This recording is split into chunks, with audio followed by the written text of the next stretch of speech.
73 செத்து போயிட்ட நீ, பொழைச்ச நீ. என்ன எழுதுறாரு இதுல? 23/4/1964. நல்லா பாத்துங்க, இப்ப கேமராமேன் ஜூம் பண்ணிக்கங்க, அப்புறம் பொய்யின்றுவாங்க. பார்ப்பனர் துலுக்கரால் தமிழ்நாட்டிற்கு பேராபத்து, அந்நிய சிறுபான்மையினர் நாட்டு பெரும்பான்மை மக்களை விரட்டுவதா அப்படின்னு இந்த தலைப்பு. இதுல என்ன சொல்றாரு?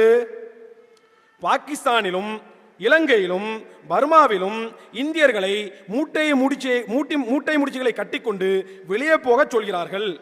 பர்மாவில் சொத்தை பிடுங்கிக் கொண்டு வெளியே போங்கள் என்கிறார்கள். இப்படி இருக்கும்போது இங்கே இருக்கும் துலுக்கனுக்கு இங்கே என்ன வேலை? ஆப்கானிஸ்தானத்திற்கோ பாகிஸ்தானத்திற்கோ போகட்டும், உனக்கு இங்கு என்ன வேலை? இந்த நாடு உனக்கு எப்படி சொந்தம்? தமிழ்நாடு சரித்திரத்தில் நீ யாரு? நீ தமிழனா? அப்படி சொல்வதே எவ்வளவு பெரிய மோசடியான காரியம். ஆப்கானிஸ்தான்ல பாகிஸ்தான்ல பர்மால எல்லாம் மக்களை மூட்டை முடிச்சுகளை கட்டி போனா அடிக்கிறாங்களாம். அதனால இங்க இருக்கக்கூடிய முஸ்லிம்கள் பாகிஸ்தானுக்கும் ஆப்கானிஸ்தானுக்கும் போகணுமா?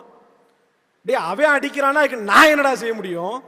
இங்க இருக்கக்கூடிய இஸ்லாமியர்கள் இங்க இருக்கக்கூடிய மக்களோடு அண்ணன் தம்பிகளாக மாமன் மச்சான்களாக ஒரு தாய் பிள்ளைகளோடு ஒரு இனமாக வாழும்போது நான் என்ன விளக்கமாத்துக்கு பாகிஸ்தானுக்கு ஆப்கானிஸ்தானுக்கு போனாங்க? என்ன பாகிஸ்தான்ல எங்க மாமியார் வீடு இருக்க, ஆப்கானிஸ்தான்ல எங்க மச்சான் வீடு இருக்க, பங்களாதேஷ்ல எனக்கு பெரியம்மா சித்தி வீடு இருக்க, நான் எதுக்குடா அங்க போகணும்?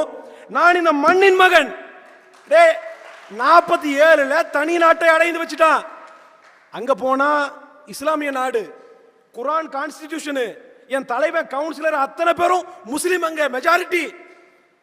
அப்படி இஸ்லாமியர்களுக்கு என்று தனி நாடு கிடைக்கும் போது உன் மயிர் நாடு எனக்கு வேணாடா, என் தாய் தமிழ் நாடு தான் எனக்கு வேணும்னு இந்த மண்ணில் இருந்த மக்களை பாகிஸ்தானுக்கு போ ஆப்கானிஸ்தானுக்கு போக சொல்றியே.